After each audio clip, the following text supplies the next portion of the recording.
Welcome to Community Health Matters. I'm your host, Amy Marsalis. On today's show, we'll learn about diseases that attack the digestive system, the importance of mosquito control, and what you need to know about child sexual abuse. All of that coming up next on Community Health Matters.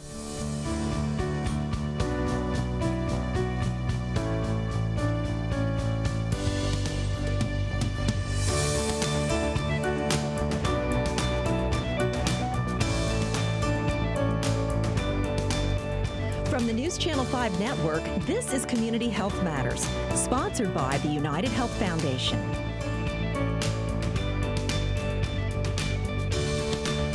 Kim Kaplan is my guest with the Tennessee chapter of the Crohn's and Colitis Foundation. Kim actually shared with me and is sharing with us that you're actually a patient that wanted to get involved with the organization, ended up getting a job. That's right. And involved with this fundraiser that you do coming up in June. Correct. Correct. Okay. It's the Take Steps Walk. It's the largest fundraiser that we do to try to find cures for Crohn's disease and ulcerative colitis.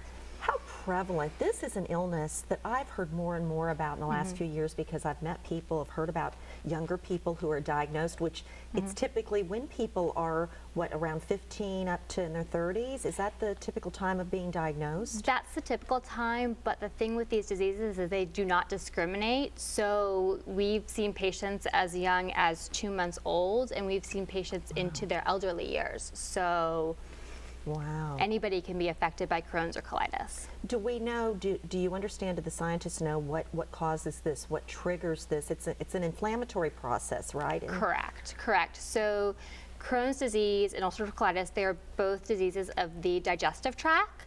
The main difference is that ulcerative colitis is contained within the colon, and Crohn's disease can occur anywhere from your mouth to your anus.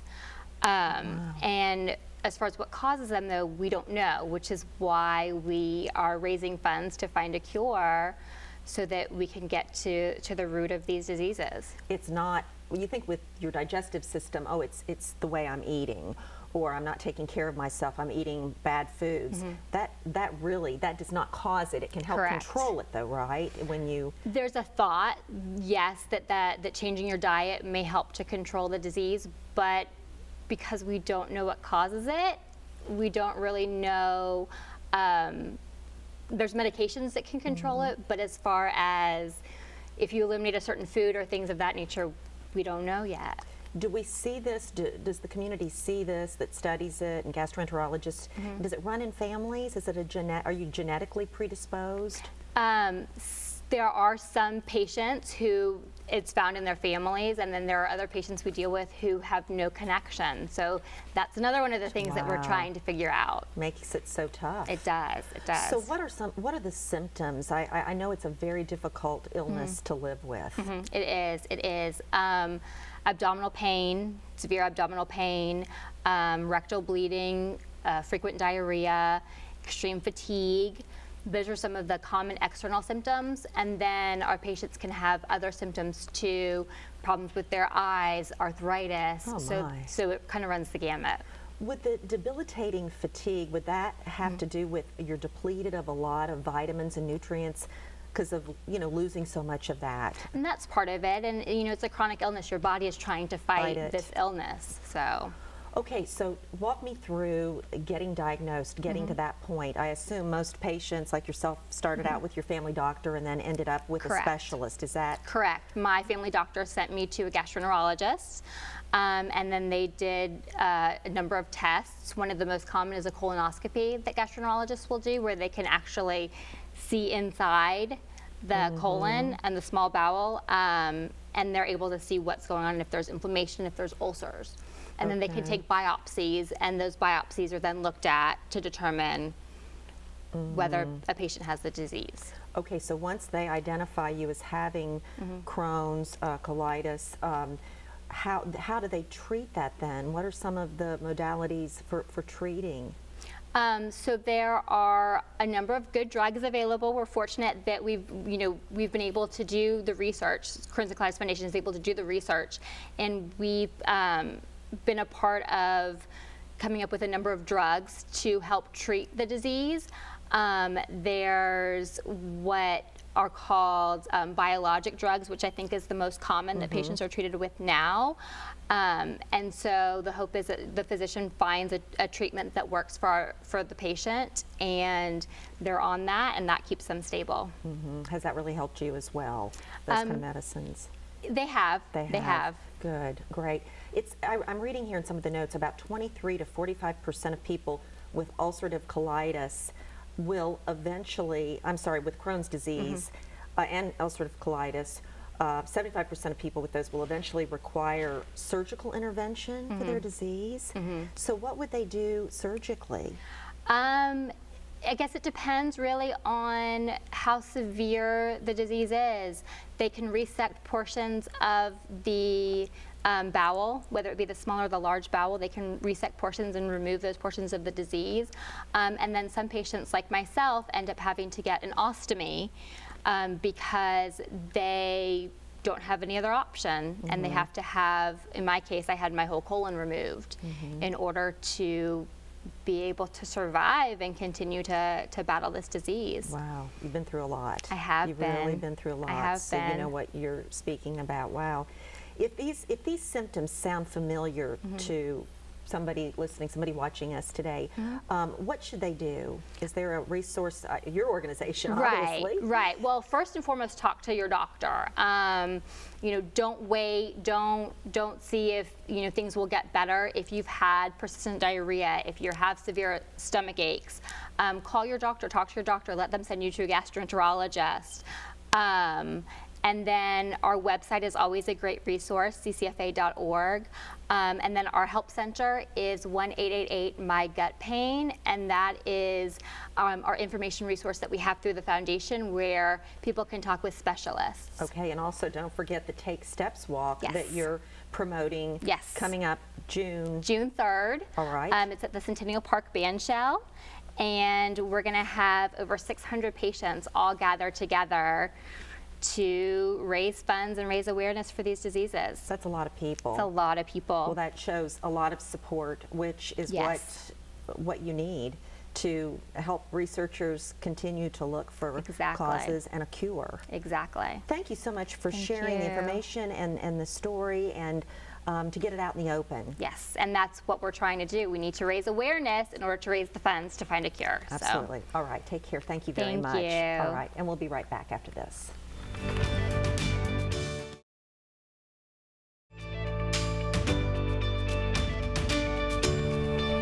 Dr. Sami Areola is an environmental toxicologist with the Metro Public Health Department. Welcome, doctor. Thanks for having me. Of course. We know spring is just around the corner. We have had a very mild winter in Middle Tennessee, which brings to mind the proposition of staying clear of mosquitoes. And I think we probably need to be a little concerned because of the mild temperatures. We may have a pretty active season. Why is mosquito control so important for the community? Yeah, those pesky little insects, they affect our quality of life. They bite us.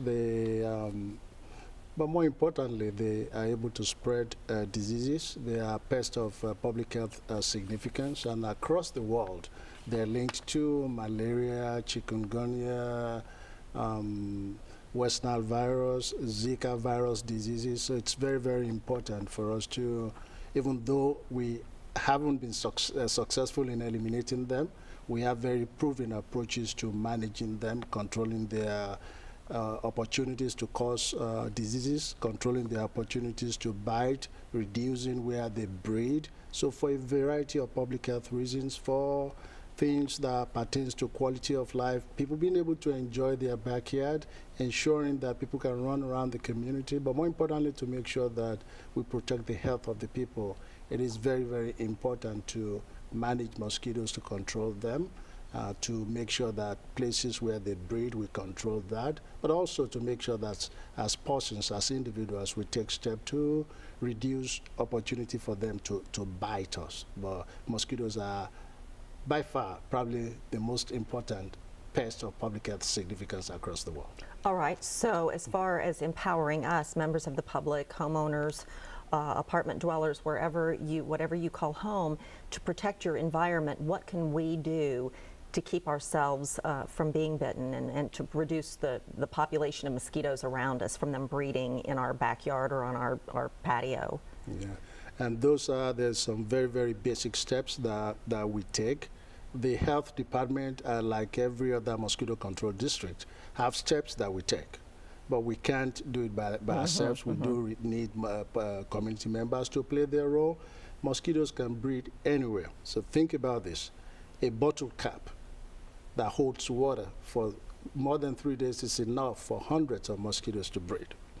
So they can breed on leaves if it can hold water. They can breed on tree holes. Anything that can hold water, they will breed. So one of the things to keep in mind is in our homes, we keep our vegetation cut and low so we don't give them opportunities to breed. Anything that can hold water, we either turn them over, we cover water storage containers there. If we have to hold water for more than 3 to 7 days, we put mosquito dunks. These are very, very easy steps to take. If there are things like ditches in the home that can hold water, we'll fill them up. Those are steps that we can take to prevent and reduce mosquito breeding. Helpful not just to us in our homes, but helpful to the community at large. Now, we are not going to be successful in preventing mosquitoes from breeding. We want to reduce the number. So there's going to be some mosquitoes. The idea then is when you have to be outside, there are steps that you can take to prevent mosquito bites. There are also steps that you can take to prevent the mosquitoes from coming into your home. So one of those is making sure that you have the screens intact. Make sure you don't have holes there. And if you have to be outside, wear long sleeve shirt, long sleeve long pants, wear one of those EPA approved mosquito repellents like DEET, picaridin, oil of lemon eucalyptus. It's also important because we are the health department to tell people when you do follow label instructions. It's also okay to apply those things on pregnant women. It's okay to apply on children that are more than 2 months old. If you're applying on a child that's 2 months old, you put it in your hand and you rub it on their face and their bodies. So those have been proven to be safe. They've been tested. So in summary, there are things you can do to prevent mosquito breeding. There are steps you can do to prevent mosquito bites. And of course, the concern is if you do get a mosquito bite, if it would be carrying West Nile virus or Zika, that's the reason you want to eliminate mosquitoes and protect yourself. That's the bottom line, right? And tell us why those can be dangerous. Yeah, those are the bottom lines now in this part of the world. Zika is relatively new to us. The past 10, 12 years, we've been focused more on West Nile virus. I think it's important to understand there are different species, different types of mosquitoes. Here we have mosquitoes that obviously can carry West Nile virus. So West Nile virus, 1 in 5, most people are just going to have no symptoms or flu-like symptoms. But there's a few that would develop really serious diseases that are very bad. Same thing with Zika virus. Most people with Zika virus are now going to show symptoms. So there's a few, especially pregnant women, the fetuses that are more susceptible to those things. Right now, those are the 2 key things that we are trying to prevent in Nashville. But historically, in different parts of the world, mosquitoes have been linked to so many, many diseases. For Nashville now, the 2 primary concerns are West Nile virus and Zika virus. And I think we've taken steps to kind of reduce the risk of transmission in Nashville. And we plan to continue to do that for both of them. Things we talked about are important is prevent mosquito breeding, prevent mosquito bites. And if you have any of those symptoms that we talk about, quickly get your primary care provider and make sure that steps are taken to reduce the risk to you or to your fetus. Also, it's important to note in our last 30 seconds or so, Zika can be transmitted from person to person, not West Nile. So if you do get Zika, you are contagious. Yes, it can be spread. Zika can be spread. Zika, once it gets into the body, can build enough load of the virus that when another mosquito bites, the mosquito becomes infected. That's not true for West Nile virus. That infected mosquito will infect every other person that they bite. You can also transmit Zika by sex with your partner. There's also transmission through blood transfusion. So Zika is a little bit more dangerous person-to-person contact than West Nile viruses. Okay, and in the last few seconds, as we move through mosquito season, the best way to stay informed? www.nashville health.nashville.gov. yes. Health.nashville.gov. There you go. Yes, yes. Thank you so much, Doctor. Really good information. All right, thank you. Thank you. And we'll be right back after this.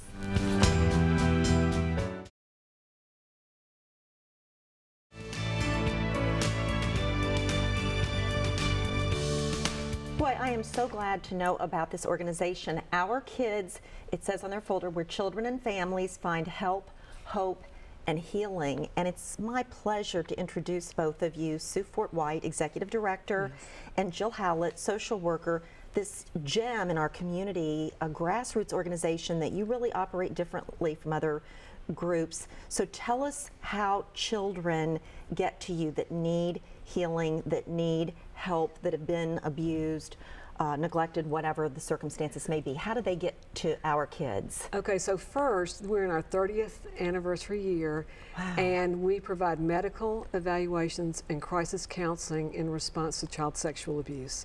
So it's a tough topic, and I can let Jill tell you about how the children get here. But I will say this, that the prevalence of child sexual abuse is terrible. It's nearly epidemic, and so 1 in 4 girls and 1 in 7 boys will experience some form of child sexual abuse by the time they reach age 18.